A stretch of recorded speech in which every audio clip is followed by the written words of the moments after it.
Well, hello everyone, and welcome back to the Food Entrepreneur Spotlight Series. My name's Andrea. I'm your host, and I help with marketing here at Castern. Today, I'm here with Bree of Blue Hippo Bakery. I'm so excited to hear more about the Blue Hippo story and how everything got started. So, with that, I'll kick it over to you, Bree. But could you introduce yourself? Tell us a little bit about you and your business, what you sell, where you're located. Hi, I'm Bree. I am the owner and creator behind Blue Hippo Bakery in Ridgefield, Minnesota. And I primarily do sugar cookies. And then in the winter, I'll do cinnamon rolls as well, which I deliver to your house in a hippo costume. That is amazing.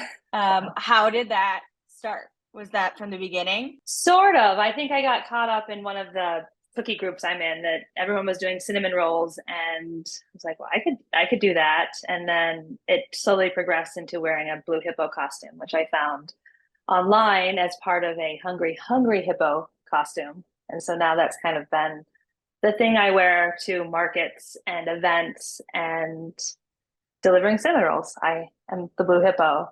And now it's evolved to just being recognized out in public as the hippo, not in costume.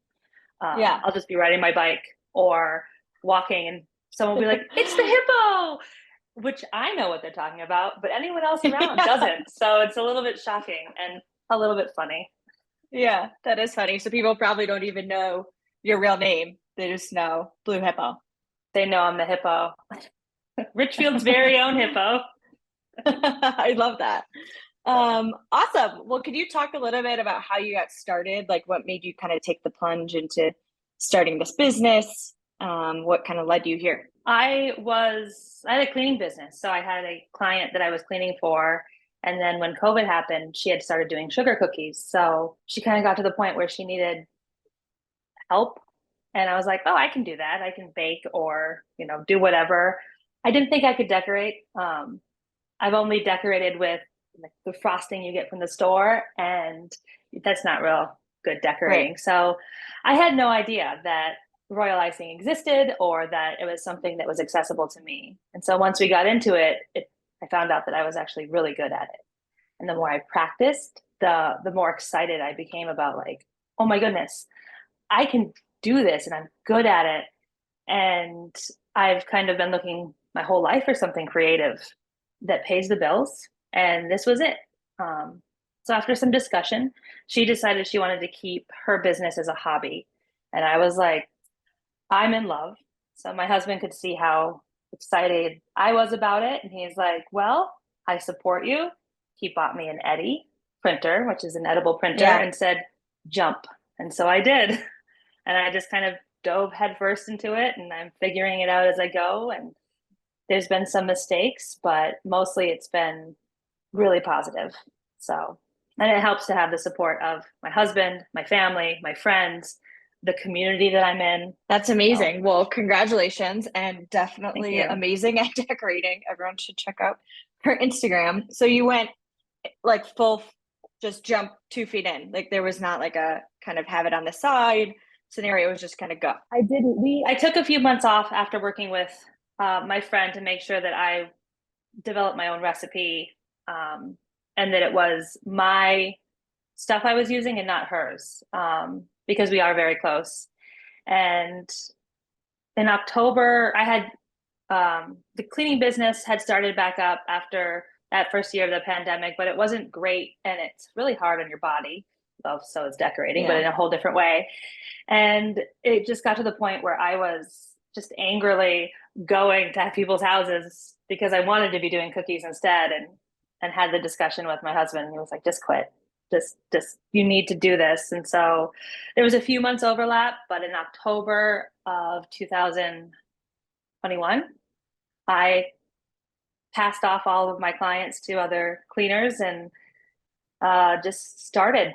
So I'm really happy where things are. I love my recipes more of a dough, or my dough is more of a shortbread recipe. So it's not too sweet, Mm-hmm. more savory. And then the frosting is a lemon, fresh lemon and vanilla. So it's not your typical sugar cookie. It's a little bit different, but it stays soft and it's pretty bright. I love it. Yeah, amazing. Sounds so good. How did you get kind of your first customers then? Like what was like that market that you entered? Like how did you kind of start selling? My mother-in-law was my very first purchase. Like she's the one who bought, she worked at a company in Minneapolis and she was in charge of office celebrations and stuff. So she bought the very first two sets, which was a baby shower and a wedding shower set. And then from there, I practiced a lot and posted and just started getting orders. So mostly it was friends at first, and from those orders and being able to post that, I was able to grow my business. I also really tapped into um, like my preschool families or Yeah. friends and just did free birthday cookies. Like, hey, can I make a dozen cookies for your kid's birthday? What theme do they want? And so I just do that and then gift those cookies, but use the pictures to promote my business. And then I got to the point where I was charging, and then I've gone up from there. So part of my business model is advertising with my product. Like, I'm not going to pay for advertising. I'll just give you my cookies, and then that will do the advertising themselves. Because once you Right. have them, once you see them, once you try them, they're really good, and you'll come back for more. So, Yeah, definitely. And then everyone at that party sees them and they're like, okay, mental note for my next party. yeah, Is that kind of how that word of that's mouth how it spread? started. Yeah, and it was pretty. I went from doing like one or two dozen a week, and over this past graduation season, I was doing 30 to 40 dozen a week.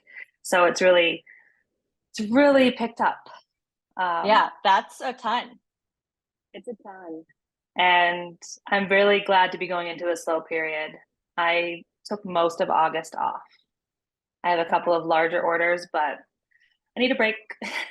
So, and that's what I've Yeah. gotten better at too, is building in time where I just don't take an order.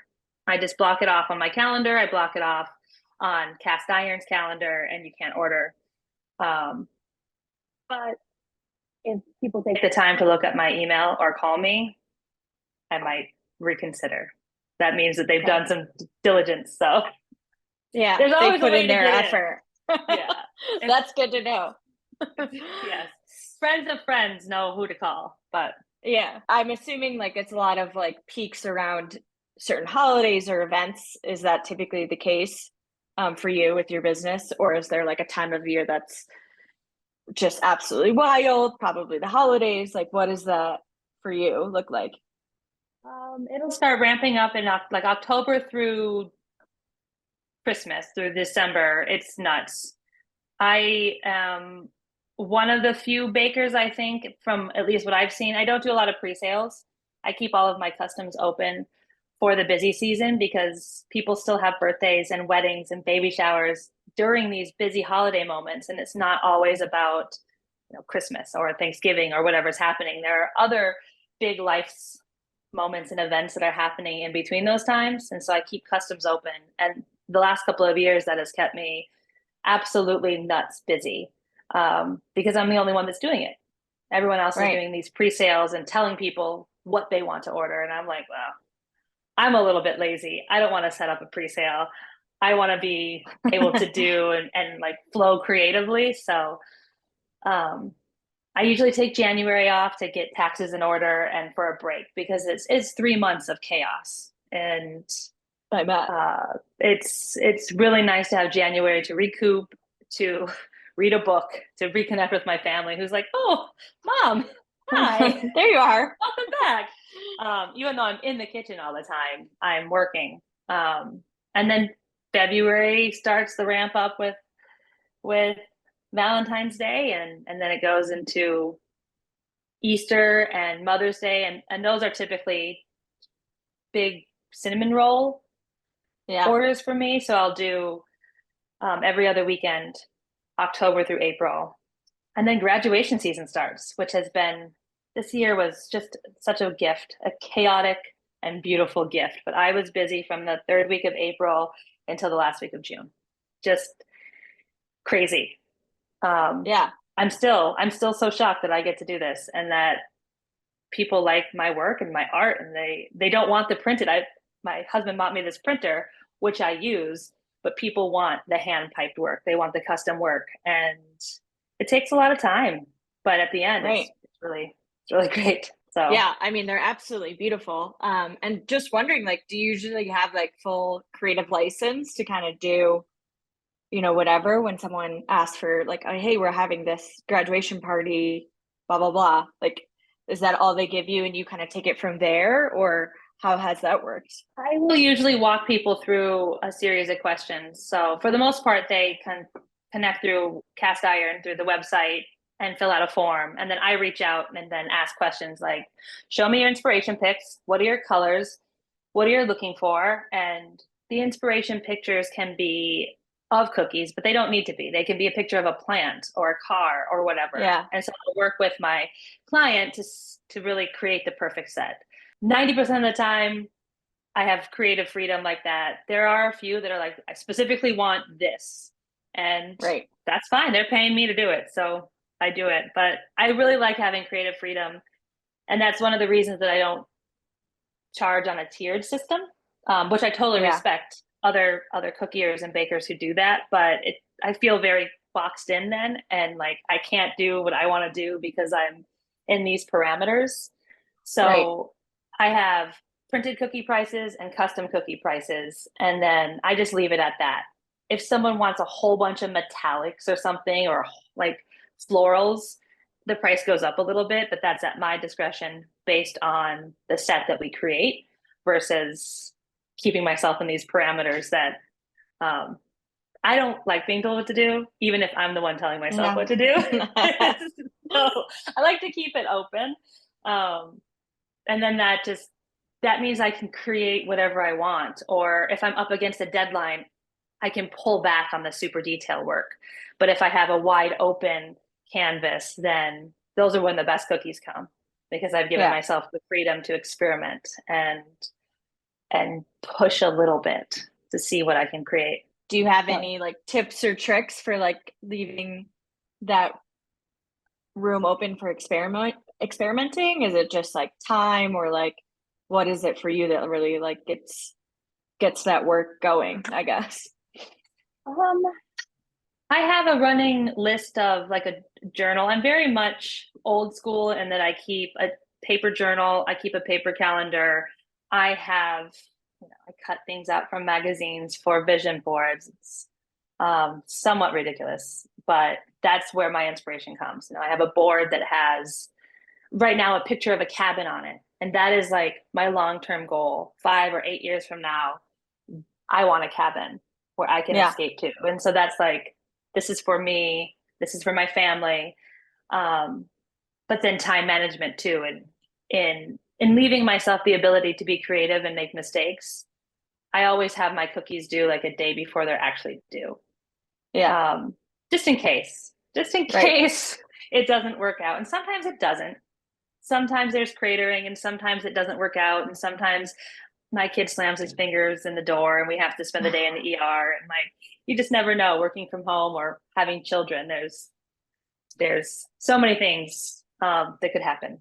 Or Yeah. a new kitten walks across a bunch of cookies and I have to start over Yeah. because they're ruined. They can't be used. So my my creative flow is I never turn off my head. Like I'll wake up in the middle of the night and think of something and write it down. There's this constant churning. Um, but I leave myself this space, I think is the best thing because when I'm rushing, that's when the mistakes are made. That's Yeah. when the creative block comes down. That's when I'm angry because I didn't manage my time well. And who am I angry at? It's myself. And that'll come Right. out in the cookies. So I've started off bread baking years and years ago. That was like the first experience with baking, really, and cooking. Your temperament, how you're feeling goes into that food. And so I approach the cookies the same way that if I'm cool and calm and collected and happy, those sets are going to turn Cookies. out and really reflect that versus like, no one Yeah. wants those cookies. Right. Those aren't going to be fun cookies. So Well, I love that. That's great advice, kind of giving yourself the space. And I love like kind of vision boarding too. I also like have years and years of like ripping stuff out of magazines, and I'm like, don't know what I'm gonna do with this, but it's there for me to refer back to. So I love that. Um, so you've obviously created such a successful business for yourself. Like, what advice would you give other people kind of starting out um, and thinking about like kind of jumping in like you did? Like, what would you tell them? Listen to your instinct, I think. There have been times where I've allowed myself to get caught up in what I think I should be doing. And most of those times end up in frustration because it's not what I want to be doing. What Yeah, I want to be doing or where I am and where I'm going depends on me and my family and my surroundings. And it doesn't matter where I think I should be. So I would say to trust the instinct. Don't be afraid to fail. That's going to happen, and that's okay. Um, to be to be willing to fail and to trust that you know as a baker, as a business owner, what the right thing is. Um, I don't like doing reels, and it's something that I've really struggled with because it feels like we should for yeah, social media. But I also don't want to be any sort of influencer. I want my business account to reflect my talents and to show the people who are actively following or interested in who I am that I'm a real person and that um, I'm making these fun things. But I don't need to grow to 100,000 or 50,000 because those aren't people that are going to be supporting me immediately and my family or that I get to interact with out in the community. But that's a choice for me. So as a business owner, I think it's really important to write down where you want to be right now, where you want to be 5 years from now, where you want to be next month, yeah, and have all these little small goals as a reminder that it's okay if I don't use props in my photos. That's not authentic to what I want. I tried it and I didn't like it. So um, I've had to really remind myself to stay true to what I want to be doing and what my vision is and not what other people think it should be, including yeah, family. Like they have great ideas and advice, but it's not always what I want to be doing or what right, I'm ready for right yeah, now. So um, I say just jump in and do it and and keep good records, keep every receipt, keep a notebook, write it down, but yeah, don't be afraid because the worst that's going to happen is it doesn't work out and you've had a really great experience that you can learn from for the next adventure. Or the best that's going to happen is it's going to work out and you're going to really love what you do and it'll be the best thing ever and you'll have a successful business. So yeah. That's great advice. Just kind of just go for it. go for it. And what is busy for me and successful for me is not going to be the same for you or any other person. And so I think it's really important to not base your success or how booked you are or how good your cookies are on anyone else but yourself. And I think social media can be a really big drag on that because it's this Yeah, constant pressure to perform and keep up and look like A, B, and C. And nobody wants everyone to look alike. I think you'll be noticed in the long run as someone who's doing something different. yeah, It's kind of like the rainbow fish mentality. yeah. I don't know if you're familiar with that book, Yes, but I am. it's be the rainbow fish. I love Be the that. rainbow fish in your business. That's Go a with good the flow, be tagline. a little bit different. So Yeah. Um, how often do you find yourself like kind of revisiting your like, I don't know what you do, like year, 5 year, 10 year goals? Like, do you kind of check in with yourself once every couple of months or something? I was just kind of wondering how that process goes for you. sometimes I don't think about it for weeks at a time, and then other times I'm thinking about it daily. Like Yeah. what it looks like. My family's about to go through a big transition change. My husband has graduated from school and he's about to start a new job.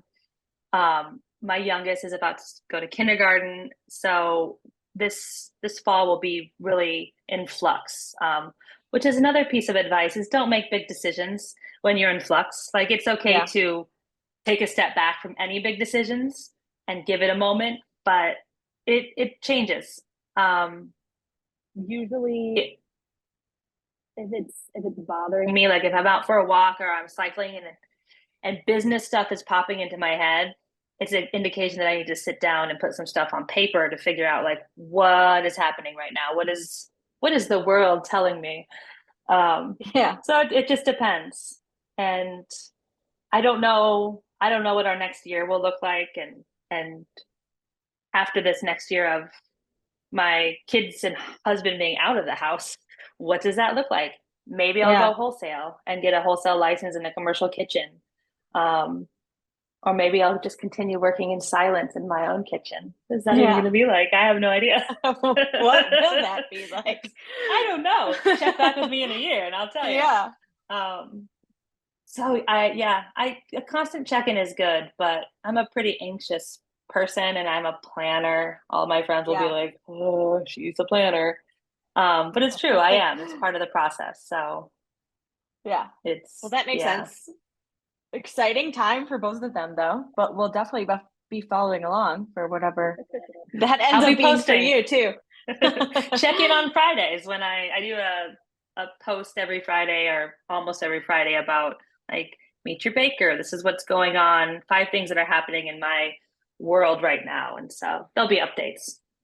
There'll be Awesome. updates on Well, we that. will definitely. Yeah. Cool. So that's the end of our longer questions. We have a lightning round that I have for you. So just like quick answers, if that works.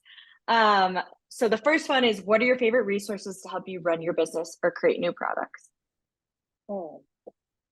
I love the Sugar Cookie Marketing Group. I'm part of the Cookie College, and it's been really, really helpful. I love what you guys are doing at Cast Iron. There's always inspiration, even if I don't get to participate. And I look to nature for inspiration. And I listen to podcasts like the Forager podcast, the Sugar Cookie Marketing. There's another one, and I think she's out of Michigan, and I can't remember the name of it, but I listen to her as well. So I really gain inspiration from hearing other people who have put their dreams on paper and then made it happen. Yeah, I love that. And thank you for the cast iron shout out. We definitely didn't say to say that. Nope, not paid. Not sponsored by Cast Iron, but sort of. But we really I love appreciate Cast Iron. it. I love it. Thank you.